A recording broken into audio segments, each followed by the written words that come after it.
Hello mga kabibi! Welcome back sa ating bagong YouTube channel. Ito ang pinakamaingay ng YouTuber sa balat ng YouTube. Ako si Kabibig Maglebak-Lebagata with evidence. Ako, napanood pala ni VP Sara yung interview ni Pambari 4 at Karen Davila. At may maling sinabi si Karen Davila.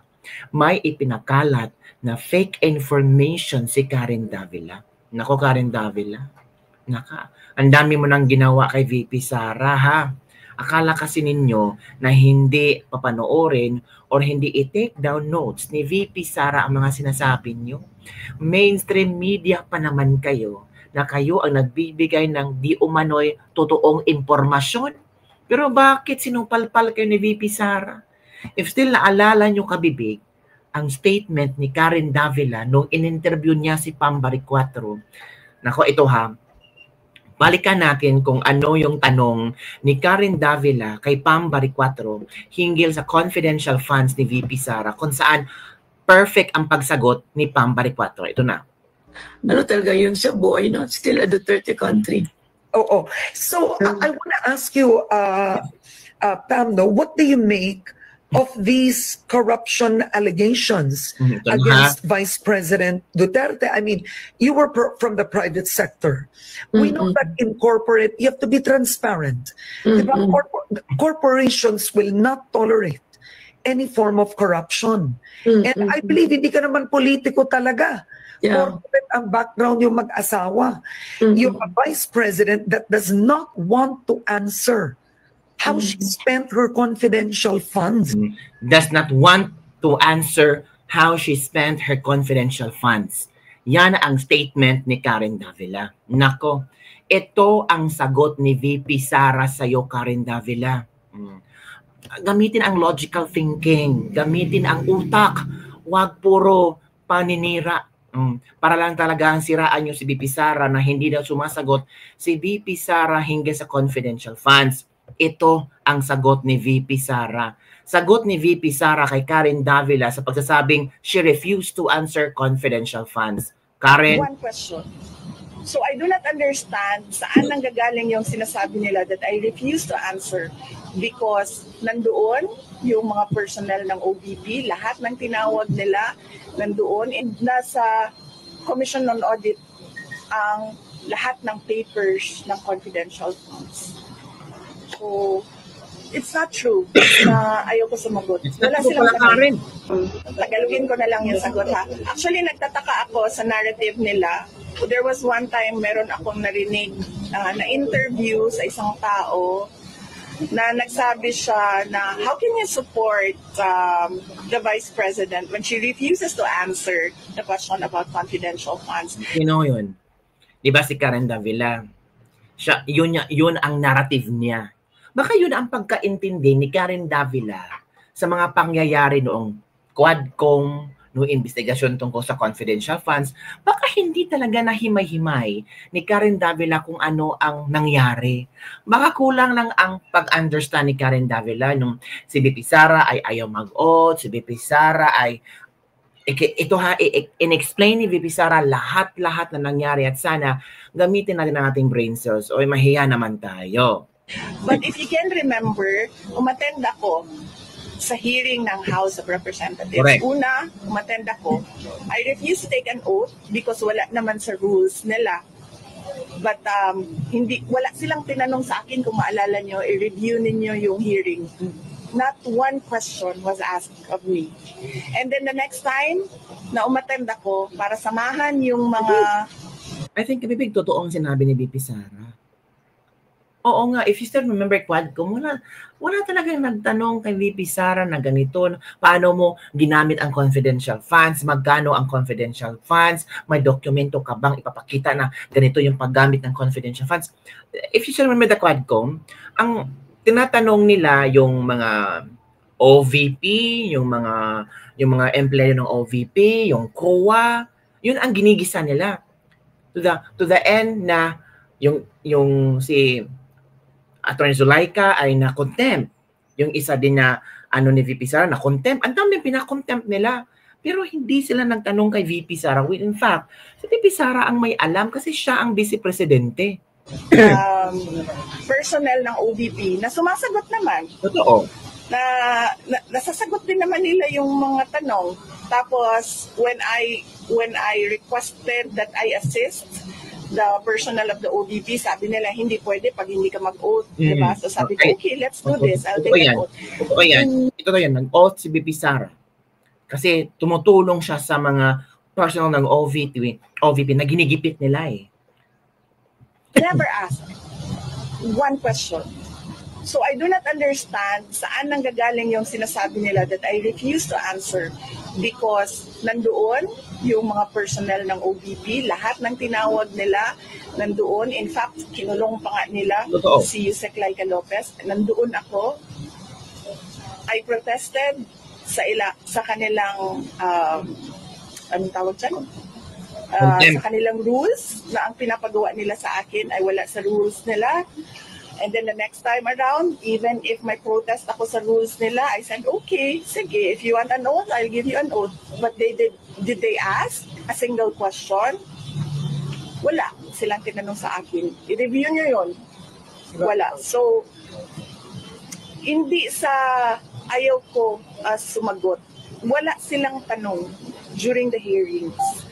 And they met a dead end doon sa hearings nila na nag-decide na lang sila, okay, i-impeach na lang natin ito siya without any evidence at all of wrongdoing because nasa Commission on Audit ang lahat ng papers ng confidential funds.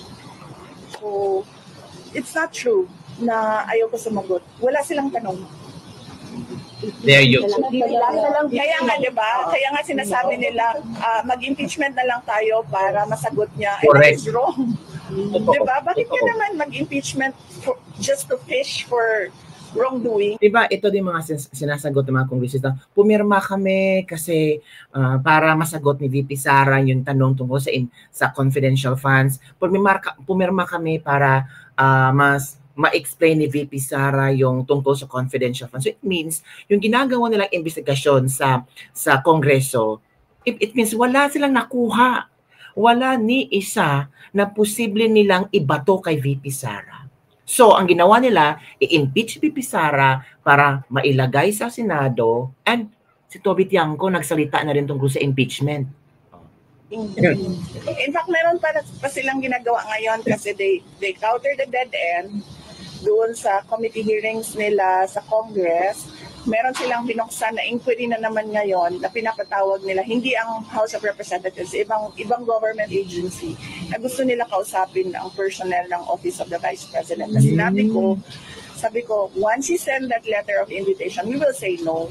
Because number one, that fund is not the fund of your agency, it's the fund of the Office of the Vice President, and all the documents were submitted to the Commission on Audit. Who is the correct agency to question the use of funds of all government offices. Hindi na sila mahuman because this is about the 2028 election. Correct. It's not about ICC, it's not about the impeachment, it's not about confidential funds, it's about the 2028 elections. Yun kabibig. Yun ang story behind it. 2028 election. Kasi nakita na nila kung gaano kalakas ang mga Duterte sa Luzon at sa Mindanao. Nakita nila na kung gaano nalugmok ang alyansa, lalo na sa yung lugar na kung saan feel nila mananalo ang alyansa, pero hindi eh. So, ramdam nila na ay, iba ang VP Sara, iba ang hatak ng masang Pilipino kay VP Sara. So, maghanap sila ng other way para talaga ma-convict or para ma-impeach si VP Sara. Ang problema, VP Sara wants a bloodbath na impeachment trial. Diba? The impeachment is a glorified disqualification case against me. Kasi hindi rin naman nila ako tinanong, tatakbo ka ba talaga ng president o hindi? Kasi hindi rin naman ako makasagot. Ano pa naman ako makasagot? December of 2026. So by that time, siguro naisip nila, too late na yan, hindi na namin kakayanin na manalo or ano, hindi ko alam kung anong iniisip nila. I really do not know. But these individuals are desperate. Desperate for, as I said, cash, cocaine, and champagne. Wala. Desperate for cash, cocaine, and champagne. Wow. Iba ang birada ni VP Sara. Gusto ko yung last part ni VP Sara. Sinabi niya, these people are desperate for cash, cocaine, and champagne. Nako, mga kabibig. And talking about impeachment, di ba, may mga, sabi ng, di ba, si VP Sara, meron, si Toby Tiangco, meron din siyang pinasabog na issue. So, balikan natin ang pinasabog na issue ni Toby Tiangco na posibleng gagamitin itong ebidensya. Di ba? Okay, ito nakabibigaw. Dahil daw sa budget para sa kanilang proyekto, kaya napapirma ang mga kongresista sa impeachment complaint laban kay VP Sara Duterte. Yan po binunyag ni Alyansa Campaign Manager at incoming na Botas Congressman Toby Tiangco. Simula yung problema. So it means pala, wala silang nakita na posibleng gagamitin nila para sa impeachment ni VP Sara. Pumirma sila sa impeachment ni VP Sara dahil sa budget. Pumirma sila sa impeachment case ni VP Sara dahil iniipit sila. 'Di ba? So, walang balido na dokumento na posibleng mag-push na ma-impeach si VP Sara. So it means all of these are politically motivated. All of this ay galawan ng isang tambalos-los ng administrasyon nung hindi nila sinunod yung budget ng Pangulo. Ang nangyari, hindi nila sinunod, ang dami-dami lang ginalaw. Later on, nagpasa sila ng budget na ayaw ng Pangulo. Okay? Ngayon, because of lack of time, hindi na veto lahat ng mga hindi dapat na item na handon. Diba? So, ang ginawa ng executive is, di ba nagkaroon ng sinabi conditional release. We will review that one. All the line items. So, ano nangyari? May na-hold. Okay? So, noong pinipilit nila ilabas yung mga projects na for conditional release, iniisip-isip ko na noon na ito yung reason para doon sa impeachment para mapilitan yung executive branch na ilabas yung budget. So, hindi ko mapatunayan nun. Pero for the record, nag-text ako na yan ang duda ko kung bakit nila ginagawa. Okay. Sir, in which case, so yan big. Sir, if I may, in which case, are you saying therefore na Malacanang was not... So yun kabibig. Galing sa bibig ni Toby Tiangco. So ano pa bang kailangan natin? Another ebidensya na ang impeachment is just for money? Impeachment is just for forcing the congressman to sign? So, tama pala itong sinabi ni VP Sara. At mali pala. Parang napahiya si Karen Davila dito. Diba? Kasi sinagot ni VP Sara mali-mali yung interpretasyon mo. Mali-mali yung narratives mo. Mali-mali yung nakuha mong impormasyon. At hindi mo pinag-aralan ang senaryo, ang pangyayari tungkol sa nangyari sa Quadcom. Nung si VP Sara ay nag-take oath, yung hindi siya nag-take oath, yung umupo siya kasama ang OVP personnel. Talagang sinabi ni VP Sara, the congressman never asked me about confidential funds. Kaya nga sabi ni VP Sara, kung gusto niyo magtanong sa confidential funds, doon kayo sa COA. Kasi sila yung magbibigay sila ng detalyadong answer regarding sa confidential funds.